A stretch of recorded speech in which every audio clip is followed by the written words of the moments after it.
Hello student, हम YouTube पर आपसे बातचीत करने वाले हैं। इस सेशन में यूजीसी नेट पेपर फर्स्ट के मल्टीपल चॉइस सवालों पर यानी प्रीवियस ईयर क्वेश्चन यानी पीवाईक्यू पर बातचीत करेंगे। तो आप सब इस वीडियो को प्रॉपर देखें और ये जानें कि यूजीसी नेट पेपर फर्स्ट में किस तरीके से सवाल पूछे जाते हैं।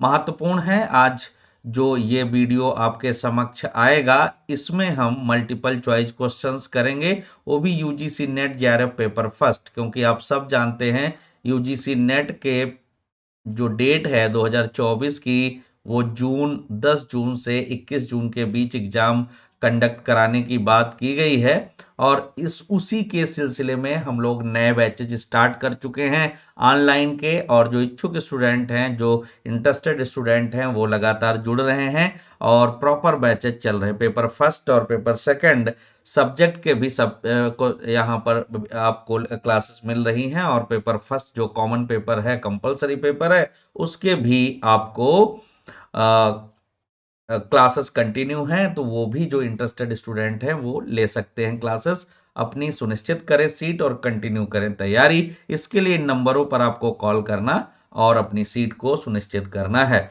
तो आज हम multiple choice question MCQ question करेंगे, प्रीवियस ईयर पीवाईक्यू सवाल। जो पहला सवाल आपके समक्ष है, किसी विद्यालय में, देखिएगा कैसे आते हैं फर्स्ट पेपर में, ये क्वेश्चन आपका रिसर्च से आया है। किसी विद्यालय का प्राचार्य विद्यालय के कार्यक्रमों में शिक्षकों तथा छात्रों के प्रतिभाग को अभिवृद्ध करने की संभावना का पता लगाने के लिए उसके साथ साक्षात्कार सत्र आयोजित करता है, यानी इंटरव्यू सेशंस का प्लान करता है, आयोजित करता है। यह प्रयास अनुसंधान के किस प्रकारता से संबंधित है? देखो, पेपर दोनों भाषाओं में आता है, हमने एक भाषा में लिया है। अभी धीरे धीरे दोनों लैंग्वेजेज में भी हम आपको प्रॉपर क्वेश्चंस प्रोवाइड कराएंगे।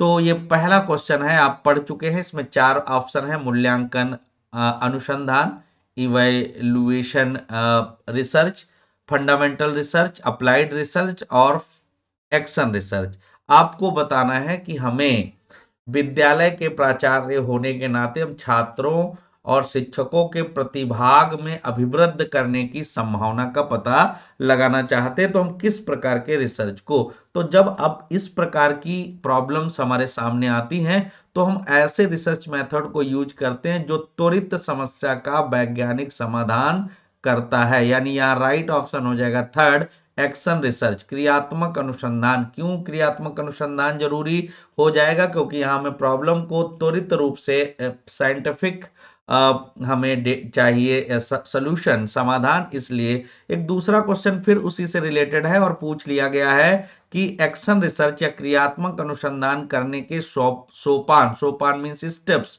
का सामान्य अनुक्रम या क्रम क्या होगा? यानी एक्शन रिसर्च में किन किन चरणों को हम महत्व देते हैं, इसकी बात यहां पर की जानी है। कौन कौन से यहां स्टेप्स यूज होते हैं एक्शन रिसर्च में, आपको बताना है। तो जो स्टूडेंट हमारे साथ जुड़े हैं वो आंसर भी करते चलेंगे साथ में। इस वाले रिसर्च में हम क्या करते हैं, पहले प्लान बनाते हैं यानी योजना बनाते हैं, फिर उसका क्रियान्वयन यानी इम्प्लीमेंटेशन करते हैं, फिर ऑब्जर्वेशन करते हैं और विमर्श की तरफ चले जाते हैं। इसमें सबसे पहले प्लानिंग कहां पर आएंगे, ये दूसरा ऑप्शन राइट हो जाएगा।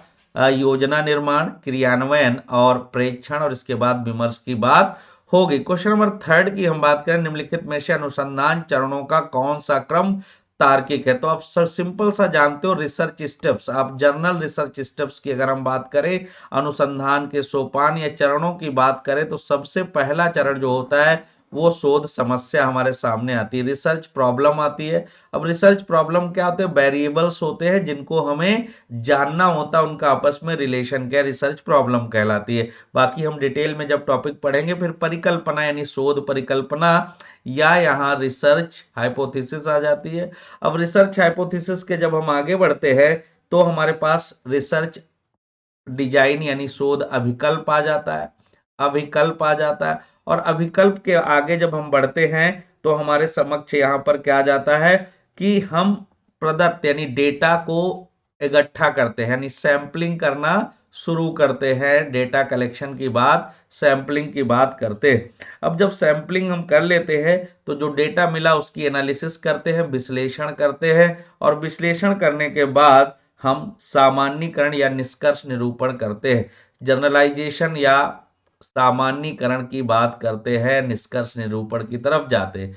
यहां पर हमें रिसर्च की प्रोसेस को कंप्लीट करने के लिए साहित्य का सर्वेक्षण या लिटरेचर रिव्यू भी करना पड़ता है। तो अब इसमें अगर हमें ये बेसिक स्टेप्स मालूम है तो हम आसानी से ढूंढ पाएंगे। देखिए यहाँ रिसर्च समस्या सबसे पहले आ गया, तो पहला नहीं होगा, दूसरे में विकल्प आ गया, तीसरा समस्या प्रतिदर्श, थर्ड ऑप्शन राइट हो जाएगा समस्या का। पहले हम समस्या बनाएंगे, रिसर्च प्रॉब्लम, फिर हाइपोथेसिस, फिर रिसर्च विकल्प डिजाइन, और फिर सैंपलिंग, फिर डेटा एनालिसिस, और फिर सामान्यीकरण या निष्कर्ष निरूपण की बात हो जाएगी। थर्ड ऑप्शन आपके सामने राइट हो जाएगा। ये तीन क्वेश्चन आपके तीनों रिसर्च मेथोडोलॉजी के सवाल हैं और बहुत बेसिक हैं। फर्स्ट पेपर में इतने ही आते हैं, ऐसे ही आते हैं। जो लोग पहली बार अपीयर हो रहे होंगे हो सकता है उनको तकलीफ हो, क्योंकि उनका कोई अनुभव नहीं है रिसर्च मेथोडोलॉजी पढ़ने का। अगर डिजर्टेशन किया है, सिनॉप्सिस बनाई है, रिसर्च पेपर लिखा है, तब तो आपको थोड़ा अभ्यास होगा, वरना आपको ये दिक्कत आ सकती है। हम बढ़ेंगे चैप्टर नंबर, हम अगली स्लाइड पर और अगले क्वेश्चन कुछ देखेंगे। नीचे दिए गए समुच्चय यानी सेट है जिसमें कुछ अनुसंधान विधियां हैं और प्रदत्त संकलन उपकरण है यानी डेटा कलेक्शन टूल्स है। इन दोनों के उत्तरों का हमें चयन करना है। देखिए हमें एक तरफ रिसर्च मेथड दिए गए हैं और दूसरी तरफ हमारे सामने क्या है, उसके उसमें उस रिसर्च टेक्निक या उस रिसर्च मेथड में कौन से ऐसे टूल्स होते हैं जिनका हम यूज करके क्या करते हैं, प्रॉपर तरीके से रिसर्च की जो डेटा कलेक्शन है उसको हम करते हैं। बहुत इंटरेस्टिंग है, ऐतिहासिक रिसर्च है। जब हम ऐतिहासिक रिसर्च की बात करते हैं तो हमें क्या करना पड़ता है, हिस्टोरिकल रिसर्च में हम प्राइमरी और सेकेंडरी सोर्स की तरफ जाते हैं। तो देखिए ये आपके सामने आ गया, जिसमें हमको क्या करना है कि हमें प्राइमरी और सेकेंडरी रिसर्च रिसोर्स के बारे में जानना है। इंपॉर्टेंट है क्योंकि हम हिस्टोरिकल रिसर्च में क्या था यानी पुरानी घटनाओं के बारे में हम अनुसंधान की बात करते हैं। तो इंपॉर्टेंट है कि हमें इसमें प्राइमरी सोर्स और सेकेंडरी सोर्स डेटा कलेक्शन लेते हैं। डेटा का जब कलेक्ट करना होता है तो पहले हम प्राइमरी सोर्स के डेटा लेते हैं और फिर सेकेंडरी सोर्स के डेटा लेते हैं। ये जब हम रिसर्च मेथड पढ़ाएंगे तो वहां हमें इस बात का ध्यान रखना होगा कि हमें किस तरीके के रिसर्च में कौन से टूल्स का उपयोग हमें करना होता है। तो ये एक महत्वपूर्ण बात है, ये आपको पता चल गई कि हम किस प्रकार के अनुसंधान में कौन सी अनुसंधान टेक्निक्स और टूल्स को यूज करेंगे। ये पूरा हमें पढ़ना पड़ेगा, तभी संभव हो पाएगा ऐसे हम सवालों के आंसर दे पाए। आगे बढ़ते हैं और देखते हैं नेक्स्ट जो दूसरा है, इसमें एक्स पोस्ट फैक्टो यानी कार्योत्तर विधि है और वर्णनात्मक विधि है। अब इन विधियों में हम किन रिसर्च टेक्निक्स का प्रयोग करते हैं इसको भी हम जानने की कोशिश करेंगे, महत्वपूर्ण है। तो देखते हैं दूसरे में अब हम क्या करेंगे कि यहां पर, हाँ दूसरा है एक्सपेरिमेंटल प्रयोगात्मक विधि। अब जब प्रयोगात्मक विधि की बात आएगी तो हम इसमें क्या करेंगे, एक दूसरे प्रयोगात्मक विधि को हम लेते हैं कहां पर, प्रश्नावली पर लेकर जाते हैं। प्रयोगात्मक विधि को प्रश्नावली मेथड के ऊपर, क्वेश्चनायर मेथड के ऊपर ले जाते हैं। एक्सपेरिमेंटल सिंगल वेरिएबल लॉ पर आधारित होता है। अब आता है कार्योत्तर यानी कार्योत्तर या घटनोत्तर कहते हैं, इसको हम ले जाएंगे विशेष अभिलक्षण परीक्षाओं के ऊपर। विशेष अभिलक्षण और ये डिस्क्रिप्टिव रिसर्च जो होते हैं जिसको हम सर्वेक्षण रिसर्च भी कहते हैं, ये आएगा तीसरे पर। अब देखिए क्या इसमें सही हो सकता है ऑप्शन, इसमें हमें लग रहा है 4 ऑप्शन। क्यों, क्योंकि 4 का ए का कौन सा दूसरा सही है, बिल्कुल। बी का चौथा सही है, बी का चौथा सही है, सी का तीसरा सही है और डी का एक सही है, यानी चौथा ऑप्शन ये आपको। अब इसके बाद बहुत इंपॉर्टेंट है जिसमें हम रिसर्च एथिक्स की बात करते, शोध नैतिकता की बात करते। एथिक्स का मतलब या नैतिकता मूल्यों से है, क्या उचित है और क्या अनुचित है इस पर आधारित बात करना है। शोध नैतिकता का विषय शोध के किस चरण में संगत माना जाता है। तो पहला है समस्या स्थापन तथा इसकी परिभाषा के चरण में, शोध के समग्र में, निर्माण के चरण में। अब देखिए एथिक्स की एक जगह पर तो नहीं लगता, होल रिसर्च में नैतिकता को हम फॉलो करें, नहीं तो हमारा रिसर्च क्या हो जाएगा, खराब हो जाएगा। तीसरी बात है कि प्रदत्त संकलन और विवेचना के चरण में, देखिए ये सबसे डेटा डेटा कलेक्शन सबसे इंपॉर्टेंट रिसर्च की का पार्ट है, क्योंकि जब डेटा ठीक होगा तो आप वेरिएबल का रिलेशन, हाइपोथेसिस के सिलेक्शन रिजेक्शन या उसके बनाने पर, तो मेन है मतलब आदमी कहाँ गड़बड़ करता है, ज्यादातर गड़बड़ करता है डेटा, कमरे में बैठ करके या दोस्त के द्वारा डेटा नोट करा लेता है, ये प्रॉब्लम। रिसर्च एथिक्स यहां पर इंपॉर्टेंट है कि जो आप रिसर्च कर रहे हो, क्या उसके लिए जो डेटा कलेक्शन है वो बहुत ईमानदारी से कर रहे हो या नहीं। विवेचना के चरण में, निष्कर्षों को प्रस्तुत किए जाने के चरण में, तो वैसे तो उस पूरे रिसर्च में हमें शोध नैतिकता यानी रिसर्च एथिक्स को फॉलो करना चाहिए। अब यहां जो सबसे अप्रोप्रिएट आंसर है वो तीसरा है। क्यों तीसरा है? क्योंकि यहां डेटा कलेक्शन एक इंपॉर्टेंट बात है, क्योंकि अगर आपका डेटा ठीक ईमानदारी से कलेक्ट है तो पूरा जो जर्नलाइजेशन होगा, निष्कर्ष का निरूपण हम करेंगे वो बेहतर कर पाएंगे।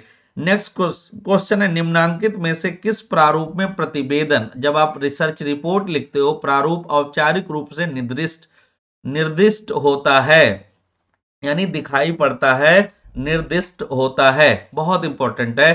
तो यहां डॉक्टरेट स्तरीय शोध पत्र में, शोधकर्ताओं के सम्मेलन में, कार्यशालाओं और संगोष्ठियों में, संवाद परक प्रस्तुतियों में। तो अब यहां पर हमें क्या करना है, जो डॉक्टरेट यानी जो पीएचडी लेवल की शोध पत्र होते हैं, रिसर्च थीसिस होती हैं, उनमें हमें बहुत ज्यादा महत्व देना पड़ता है कि औपचारिक रूप से जो हम रिसर्च करते हैं वो प्रतिवेदन जब लिखते हैं तो वहां पर हमें इस बात का ध्यान रखना चाहिए कि वहां उसका प्रारूप या फॉर्मेट वही हो जो आपके नाम्स, रिसर्च नाम्स को फुलफिल करता हो। उस आधार पर हम नेक्स्ट क्वेश्चन की तरफ बढ़ेंगे। क्वेश्चन है प्रभावी। अब यहां पर क्या आया है, ये यहां पर प्रीवियस ईयर के क्वेश्चन है, तो पूरे पूरे क्वेश्चंस आपके सामने आ रहे हैं। अब यहां पर हम प्रभावी संप्रेषण में पहले से यह माना जाता है। कम्युनिकेशन क्या होता है, क्या आपको पता है कम्युनिकेशन किसे कहते हैं? तो आपको पता होगा, किसी कोड को किसी मीडियम के द्वारा किसी रिसीवर तक पहुंचाना, डिकोड करके फीडबैक दे, कम्युनिकेशन कहलाता। अब यहां इफेक्टिव कम्युनिकेशन करना, इफेक्टिव कम्युनिकेशन एक बहुत इंपॉर्टेंट कम्युनिकेशन है जिसका प्रभाव कम्युनिकेशन जहां पर किया जा रहा है उसके ऊपर पड़ता है। तो जब हम कंप्रहेंसिव करेंगे, समझ पर आधारित बोध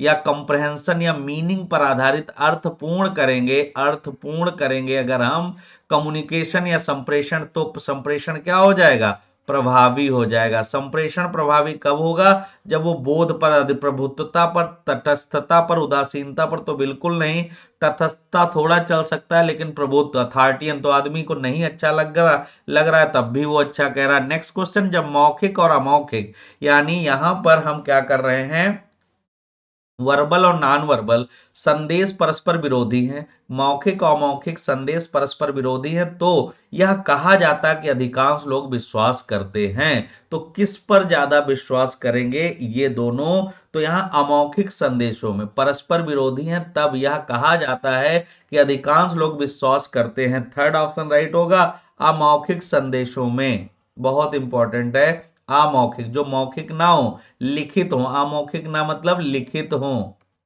लिखित संदेशों में अमौखिक संदेश, बहुत इंपॉर्टेंट है। नेक्स्ट है, किसी सूचना समृद्ध कक्षा व्याख्यान की सामान्य विशेषता किस प्रकृति के होने में होती है? बहुत बढ़िया क्वेश्चन है। किसी सूचना समृद्ध कक्षा व्याख्यान की सामान्य विशेषता किस कंडीशन में आती है, ये आपको जानना समझना है। तो महत्वपूर्ण है क्वेश्चन जो आपके सामने है, इसका आंसर गतिरहित, संतारित, तथ्यात्मक, खंडात्मक क्या होगा? आंसर आप करिए, थोड़ा गेस करके आप कमेंट में लिख सकते हैं। तो यहां तथ्यात्मक, फैक्चुअल जो होगा ये राइट ऑप्शन होगा, क्योंकि किसी सूचना समृद्ध कक्षा व्याख्यान की सामान्य विशेषता इसके किस प्रकृति के होने में होती है, तो तथ्यात्मक होगी तो ज्यादा अप्रोप्रिएट होगी। नेक्स्ट क्वेश्चन है, फिर इसी से आया है कम्युनिकेशन से, किसी सूचना समृद्ध कक्षा व्याख्यान की सामान्य विशेषता, तो मैंने अभी बताया तथ्यात्मक होती है, रिपीट हो गया क्वेश्चन। भावबोधक संप्रेषण, ऐसा संप्रेषण जिसमें इमोशंस हो, भाव हो। भावबोधक संप्रेषण किसके द्वारा प्रेरित होता है? उदासीन, उग्रता नहीं तो कूट लेखन यानी इनकोडर के व्यक्तित्व की विशेषताएं, वाही संकेतन या कूट लेखन या डिकोडर अनुबंध। बहुत अच्छा क्वेश्चन है। भावबोधक संप्रेषण, भावबोधक संप्रेषण को क्या कहते हैं? Classroom communication is the basis of, इसको हम कह देते हैं।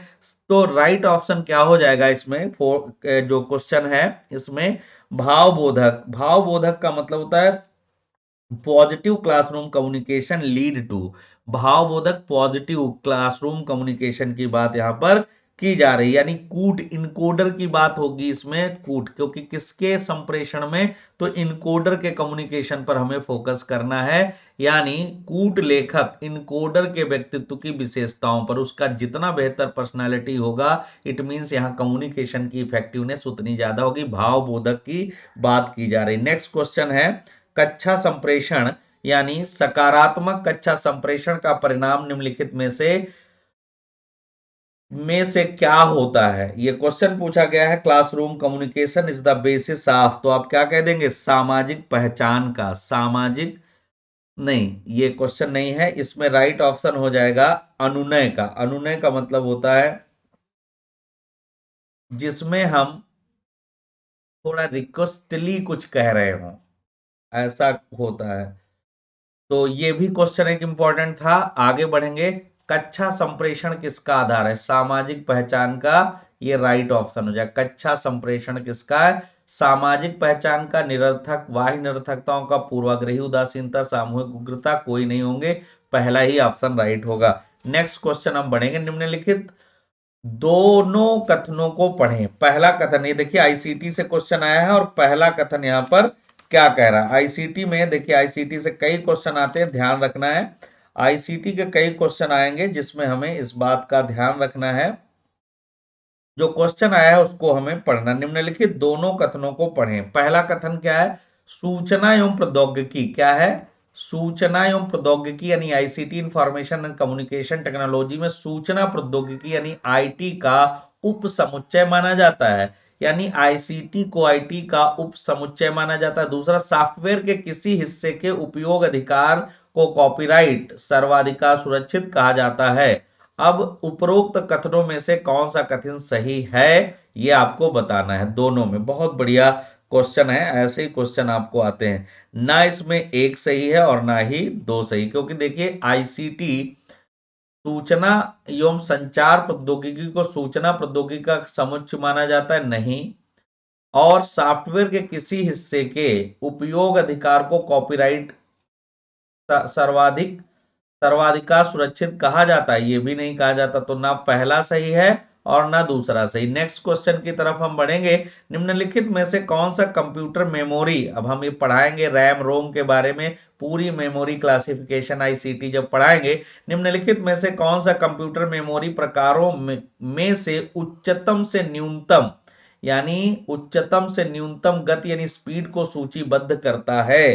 तो आपको बताना है कि यहां पर सेकेंडरी स्टोरेज, मेन मेमोरी जिसको हम आरएम रैम कहते हैं, cache memory, CPU registered cache memory, secondary storage, main memory, CPU registered, ये थोड़ा बढ़िया लग रहा है। CPU register, cache memory, main memory और secondary storage. Cache memory, CPU register, main memory, देखिए ये पहला नहीं होगा और दूसरा नहीं होगा, चौथा, तीसरा ऑप्शन राइट होगा। मोस्ट इंपॉर्टेंट है, CPU registered, cache memory, main memory और सेकेंडरी स्टोरेज के बात होगी। बढ़िया दोनों सवाल आईसीटी के थे। नेक्स्ट हम क्वेश्चन की तरफ बढ़ेंगे। नेक्स्ट क्वेश्चन आपके सामने क्या? निम्नलिखित में से वेब 2.0 अनुप्रयोग यानी एप्लीकेशन की कौन सी विशेषता है? 2.0 जो वेब है इसकी क्या स्पेशलिटीज है? पहला कंडीशन है कि एक से अधिक प्रयोगकर्ता वेब 2.0 के अनुप्रयोग के लिए एक समय पर केवल एक अपना समय निर्धारित करते हैं, ये तो नहीं हुआ। दूसरा है वेब 2.0 का अनुप्रयोग लोगों को आपस में मिलकर ऑनलाइन सूचना हो, यही वाला राइट होना चाहिए हमें लगता है। अभी आगे ऑप्शन है प्रदान करने की क्षमता पर केंद्रित। वेब 2.0 का अनुप्रयोग विषय प्रदान करता है, ना कि उसकी सूचना के लिए सुकारक होता है, ये तो नहीं लग रहा है। चौथा देखते हैं, वेब 2.0 अनुप्रयोग केवल अपरिवर्तनीय पृष्ठों का उपयोग करता है, ऐसा नहीं है। इसमें राइट ऑप्शन क्या हो जाएगा, टू। ये क्या करता है, 2.0 अनुप्रयोग लोगों को आपस में मिलकर ऑनलाइन सूचनाओं का आदान प्रदान करने की क्षमता पर केंद्रित होता है, सेकंड ऑप्शन राइट होगा। नेक्स्ट है, वर्ड प्रोसेसिंग सॉफ्टवेयर के संदर्भ में एक समाहित प्रकाशन बनाने हेतु डाटा स्रोत में परिवर्तित सूचना के साथ प्रकाशन में अपरिवर्तनीय सूचनाओं के संयोजन के प्रक्रम को जाना जाता है। अरे ये तो बहुत सरल सवाल आ गया। मेल मर्ज हम करते हैं ना, इसमें जब एक साथ करना होता है। सॉफ्टवेयर के संदर्भ में समाहित प्रकाशन बनाने हेतु डेटा स्रोतों में परिवर्तित सूचना के साथ साथ प्रकाशन में अपरिवर्तनीय सूचनाओं के समायोजन, तो हम मेल मर्ज कर देते हैं। आसान है और कई बार क्वेश्चन आया है। डीवीडी, अभी तो टेक्नोलॉजी बहुत पुरानी हो गई। डीवीडी प्रौद्योगिकी टेक्नोलॉजी में डिजिटल डेटा के भंडारण के लिए ऑप्टिकल मीडिया का उपयोग किया जाता है। डीवीडी परिवर्णी किसके लिए है, डीवीडी बहुत इंपॉर्टेंट, लेकिन अब ये नहीं रहेगा। डिजिटल वर्सेटाइल डिस्क होता है DVD, digital versatile, digital versatile कहाँ गया, डिजिटल वर्सेटाइल, राइट ऑप्शन क्या हो जाएगा, तीसरा हो जाएगा right option, digital versatile disc हम कह देते हैं, बहुत जरूरी है। नेक्स्ट क्वेश्चन की तरफ मूव करेंगे। अब ये हायर एजुकेशन से क्वेश्चन आया है, बहुत बढ़िया। देखिए छोटे छोटे सवाल हैं और बेसिक सवाल हैं जो आपको आने चाहिए और आपके पेपर में पूछे जाते हैं। उच्च शिक्षा, वैश्वीकरण मींस ग्लोबलाइजेशन, हायर एजुकेशन में ग्लोबलाइजेशन के निम्नलिखित में से कौन से अवगुण हैं, डिमेरिट्स पूछा गया है। तो विश्व पाठ्यक्रमों के साथ तो ये तो अच्छी बात है, अवगुण पूछा गया है। शिक्षा में अभिजात को बढ़ावा देना, शिक्षा का वास्तुकरण, शिक्षा की लागत की बढ़ोतरी। अब ये बढ़िया क्वेश्चन हो गया, कैसे इसमें पूछा जाएगा। इसमें हम क्या कर रहे हैं, उच्च शिक्षा में वैश्वीकरण के निम्नलिखित अवगुणों की बात कर रहे हैं। तो इसमें अवगुण देखो, डी तो है, शिक्षा की लागत बढ़ जाएगी। इसके पहले शिक्षा का वास्तुकरण हो जाएगा, हाँ। और इसमें एलीट, अभिजात का मतलब होता है बड़े लोग, एलीट लोग, लटियन लोग, एलिटिज्म, एलीट कहते ना, एलिटिज्म का प्रयोग होगा, जो बड़े लोग हैं वही शिक्षा ले पाएंगे। और पार्ट ये अच्छी बात है कि हमें ग्लोबल लेवल के कैरिकुलम, तो ये इसके हिसाब से गलत होगा, ये गलत होगा और ये, तो यानी राइट ऑप्शन क्या हो जाएगा, बी सी डी। यहाँ अवगुण पूछे गए हैं, अवगुण, गुण नहीं पूछे गए हैं, अवगुण उच्च शिक्षा का अगर हम ग्लोबलाइजेशन करेंगे तो क्या क्या प्रॉब्लम आएंगी, तो बी सी डी होगी। शिक्षा में एलीट लोग बढ़ जाएंगे, शिक्षा का वास्तुकरण हो जाएगा और जो शिक्षा की लागत में बढ़ोतरी होगी, जो सबसे खराब बात है। नेक्स्ट है, यहाँ डीम्ड यूनिवर्सिटीज की बात की गई। डीम्ड यूनिवर्सिटीज के लिए कौन सा कथन सही है। देखिए जो सेंट्रल यूनिवर्सिटी होती है, प्राइवेट यूनिवर्सिटीज होती है, स्टेट यूनिवर्सिटीज होती है, डीम्ड यूनिवर्सिटीज होती है, मेटा यूनिवर्सिटीज होती हैं, और आपने देखा होगा कि साउथ एशियन यूनिवर्सिटीज होती हैं। तो इन यूनिवर्सिटी के लिए क्या सही है, राज्य के राज्यपाल डीम्ड यूनिवर्सिटी के कुलपति होते नहीं। देखिए स्टेट यूनिवर्सिटी के कुलपति राज्य के राज्यपाल होते हैं और सेंट्रल यूनिवर्सिटीज के कुलपति प्रेसिडेंट होते हैं। बस कुछ अपवाद छोड़ दे तो वे अपना पाठ्यक्रम और पाठचर्या बना लेते, बिल्कुल सही बात है। वे दाखिला और शुल्क के विषय में अपने निर्देश जारी करते हुए उपाधि प्रदान करते हैं, बिल्कुल सही। पहला ऑप्शन छोड़कर बी सी डी राइट है, कहीं है बी सी डी, आप लगा दीजिए। बी सी डी देखते हैं, बी सी डी ये है, दूसरा ऑप्शन राइट होगा। नेक्स्ट क्वेश्चन की तरफ बढ़ेंगे, सारे बहुत महत्वपूर्ण है। वैल्यू एजुकेशन या मूल्य शिक्षा की बात आ रही है। मूल्य शिक्षा वह शिक्षा होती है जो सोशलाइजेशन में मदद करती है, मॉरलिटी को बढ़ाती है। ऐसी शिक्षा, मूल्य शिक्षा का उद्देश्य निम्नलिखित में से, मूल्य शिक्षा का उद्देश्य निम्नलिखित में से किस पर संकेंद्रित कर अच्छी तरह से पूरा, तो समाज में व्याप्त सांस्कृतिक प्रथाएं, तो क्या प्रथाएं सब अच्छी हैं। रूढ़िवादी बहुत सारी लड़कियों को मत पढ़ाओ, क्या ये बढ़िया बात है। किसी सामाजिक समूह द्वारा निर्धारित आचरण के मानक, अब किसी सामाजिक समूह द्वारा बता दिया कि लड़कियां पढ़ने नहीं जाएंगी, तो क्या वो अच्छा है। मानवीय मूल्यों के प्रति संवेदना, ये एक बढ़िया ऑप्शन लग रहा है। मानवीय मूल्य, जो ह्यूमन राइट्स हैं, ह्यूमन वैल्यूज हैं, उनके प्रति हमारे अंदर सेंसिटिविटी होनी चाहिए। धार्मिक और नैतिक व्यवहार तथा अनुदेशन, ये भी ठीक नहीं है। अनुदेशन तो होना चाहिए कि भूखमरी ना आए, भूख ना लगे, भूखा इंसान ना मरे, लेकिन यहाँ पर हमें धार्मिक तथा नैतिक व्यवहार का अनुदेशन, हमें कहना कि नहीं ऐसे करो वैसे मत करो, ये बोलो वो बोलो, ये सब नहीं, हमें मानवीय मूल्यों के प्रति संवेदनशील। तीसरा, निम्नलिखित में से कौन सा कथन सही है? राज्यसभा एक स्थायी सदन है जिसे केवल ई गवर्नेंस, ये गवर्नेंस से क्वेश्चन आया है, तो कौन से कथन सही है ये आपको बताना है। बहुत बढ़िया क्वेश्चन, आपको समझना है। तो यहां पर राइट ऑप्शन क्या होगा? निम्नलिखित में से कौन सा? राज्यसभा एक स्थायी सदन है जिसे केवल राष्ट्रीय आपातकाल के दौरान ही भंग, बिल्कुल गलत बात है। राज्यसभा, दूसरा, राज्यसभा राज्यों के स्थानीय हितों का प्रतिनिधित्व नहीं करती। राज्यसभा राज्य के स्थानीय हितों का प्रतिनिधित्व नहीं करती। तो ये क्या बात सही हो सकती है क्या नहीं? राज्यसभा, देखो इसको समझेंगे, थोड़ा क्वेश्चन को देखना है। हाँ, बी कुछ हद तक सही है, लगभग सही है। हम तीसरा सी की तरफ बढ़ रहे हैं और देखेंगे कि राज्यसभा के सदस्यों को प्रतिनिधित्व करने वाले राज्यों के निर्देशों के अनुसार मतदान करना बाध्यकारी, बिल्कुल स्वतंत्र होता है, बाध्यकारी नहीं हो। राज्यसभा के किसी भी केंद्र शासित क्षेत्र का प्रतिनिधित्व नहीं है, तो ये भी तो हमें लग रहा उचित नहीं होगा। क्या सही है? ए डी सही है, बी सी डी सही है, बी सी ये वाला सही है, बी सी हमने लगाया ना। बी और सी बिल्कुल सही ऑप्शन है, बी और सी, ठीक है, आंसर की में भी बी और सी लिखा हुआ है। तो आगे बढ़ते हैं और देखते हैं नेक्स्ट क्वेश्चन क्या है। शिक्षण अधिगम संबंधों के संदर्भ में कौन से कथन समुच्चय, कौन से स्वीकार्य कथन, अपना उत्तर दर्शाने के लिए सही कूट का चयन कर दीजिए। क्या है?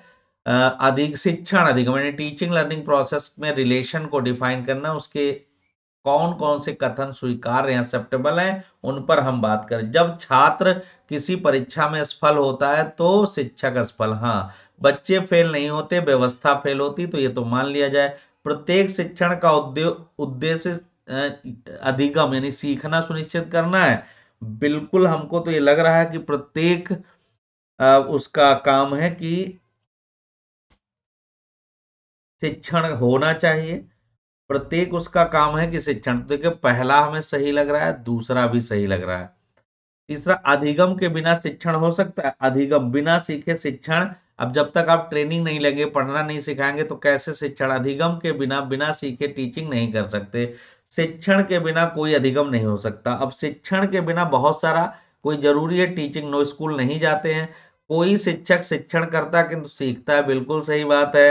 अब आगे आते हैं 6 नंबर, वास्तविक अधिगम का अभिप्राय कंठस्थ रट्टा मार लेना तो नहीं होता। तो कौन सा ऑप्शन सही होगा? दो, दो तो नहीं, पहला जिसमें सही हो, इसमें ये दो है, पहला, दूसरा, तीसरा सही है, और चौथा तो नहीं सही होना चाहिए। पहला, दूसरा, तीसरा और चौथा ये नहीं, दूसरा राइट ऑप्शन होगा। दूसरा क्या है? पहला, जब छात्र किसी परीक्षा, बिल्कुल। प्रत्येक शिक्षण का उद्देश्य, बिल्कुल। तीसरा, प्रत्येक शिक्षण का उद्देश्य अधिगम, अधिगम के बिना शिक्षण नहीं होता, अधिगम के बिना शिक्षण हो सकता है, बिल्कुल, अधिगम के बिना शिक्षण हो सकता है, हाँ, क्यों नहीं हो सकता। तीसरा, और फिर है चौथा, शिक्षण के बिना कोई अधिगम ऐसा तो नहीं है, घर में लोग सीखते हैं अपने सराउंडिंग में। वाकई कोई कोई शिक्षक शिक्षण करता है किंतु वह सीखता भी है, तो ये भी बात सही है, सीखता भी है। तो ये इसमें राइट ऑप्शन दूसरा हो जाएगा। चलिए, पहला, दूसरा, तीसरा और पांचवा कथन दिया गया है, यह अधिगम, अधिगम मतलब सीखना, सीखना मतलब परमानेंट बिहेवियर चेंज। अधिगम एक जीवन प्रयत्न प्रक्रिया, पूरे जीवन चलता है जब तक इंसान जिंदा रहता है। अधिगम के उपयोगी होने के लिए इसे जीवन प्रक्रमों से जोड़ा जाना चाहिए, लाइफ इसके हिस्से से जोड़ा जाना चाहिए। बढ़िया क्वेश्चन है, अच्छा सवाल है। इसमें ए और आर दोनों सही है, ए आर की सही व्याख्या करता, पहला ऑप्शन राइट हो जाएगा। नेक्स्ट क्वेश्चन क्या है? ये तो रिपीट हो गया। नेक्स्ट क्वेश्चन है, शिक्षण की प्रभावकारिता का निर्णय निम्नलिखित में से किस रूप में किया जाना चाहिए? शिक्षण की इफेक्टिवनेस ऑफ टीचिंग, यानी सिलेबस पूरा कर दो, नहीं, छात्रों की अभिरुचि के आधार पर, यह थोड़ा बात बनती है। छात्रों के अधिगम परिणाम पर, बिल्कुल, छात्रों के अधिगम परिणामों के आधार पर। नेक्स्ट है, कक्षा में शिक्षण सहायक सामग्री का उपयोग के आधार पर। अब यहाँ इफेक्टिव टीचिंग के पैरामीटर क्या होंगे ये आपको बताना है। तो यहाँ लर्निंग आउटकम क्या होगा? लर्निंग आउट, तुमने क्या सीखा? जब सबने सीखा तो यानी टीचिंग अच्छी हुई, कोई एक ही बच्चा सीखा तो वहां पर टीचिंग अच्छी नहीं हो। नेक्स्ट क्वेश्चन है, निम्नलिखित में से किस शिक्षण विधि में शिक्षार्थियों की भागीदारी की इष्टतम पहल, यानी किसमें वो पार्टिसिपेटिव राइट को मैक्सिमाइज्ड कर सकते हैं, यानी शिक्षण अधिगम में शिक्षार्थी की भागीदारी को इष्टतम और पहलकारी बनाना हो तो हमें क्या करना, परिचर्चा विधि, विचारावेश विधि, युग्मित वार्ता सत्र की विधियां और परियोजना विधि। तो इसमें क्या होगा सही आपको लगाना है। बहुत बढ़िया क्वेश्चन है। इसमें राइट ऑप्शन होगा परियोजना विधि, प्रोजेक्ट मेथड होगा। नेक्स्ट क्वेश्चन है, शिक्षण प्रभावकारिता को प्रभावित करने वाले एक सर्वाधिक शक्तिशाली कारक किससे संबंधित है। शिक्षण, यहां फिर इफेक्टिवनेस ऑफ टीचिंग से है, तो देश की सामाजिक व्यवस्था से, सामाजिक आर्थिक व्यवस्था से, विद्यमान राजनीतिक, शैक्षणिक व्यवस्था। तो शिक्षा की व्यवस्था है तो शैक्षणिक से ही ये दूर होगा समस्या जो है, शैक्षणिक व्यवस्था जितनी बेहतर होगी, इसीलिए सब लोगों को आना पड़ रहा है। आगे बढ़ते हैं। नेक्स्ट क्वेश्चन, अभी कथन दिया गया है असेसमेंट एंड इवैल्यूएशन। निर्माणात्मक मूल्यांकन इसको कहते हैं, निर्माणात्मक को कहते हैं फॉर्मेटिव असेसमेंट, हाँ एफए कहते हैं, फॉर्मेटिव असेसमेंट कहते हैं। संकलात्मक इसको ऐसे असेसमेंट कहते हैं। संकलनात्मक मूल्यांकन की तुलना में निर्णयात्मक मूल्यांकन अधिक विश्वसनीय, तो जो विश्वसनीय है उसी को तो लेना चाहेंगे। तो यहां कह रहे हैं कि निर्माणात्मक यानी फॉर्मेटिव असेसमेंट अधिगम की गति को त्वरित नहीं करता। ये कह रहे हैं कि समेटिव असेसमेंट ऐसे की तुलना में निर्माणात्मक मूल्यांकन अधिक विश्वसनीय होता है। बिल्कुल बात सही। तो ये वाला तो राइट है, ये वाला दिक्कत कर रहा है। यहाँ क्या होगा सही ऑप्शन है आपको बताना है। मूल्यांकन की प्रक्रिया में बहुत जरूरी है, हम यहाँ लगाएंगे ए सही है और आर गलत है। बिल्कुल अपनी अपनी तुलना नहीं करना है, अभी नहीं किसी साइकोलॉजिस्ट ने की। ए और सी राइट ऑप्शन होगा। नेक्स्ट क्वेश्चन की तरफ।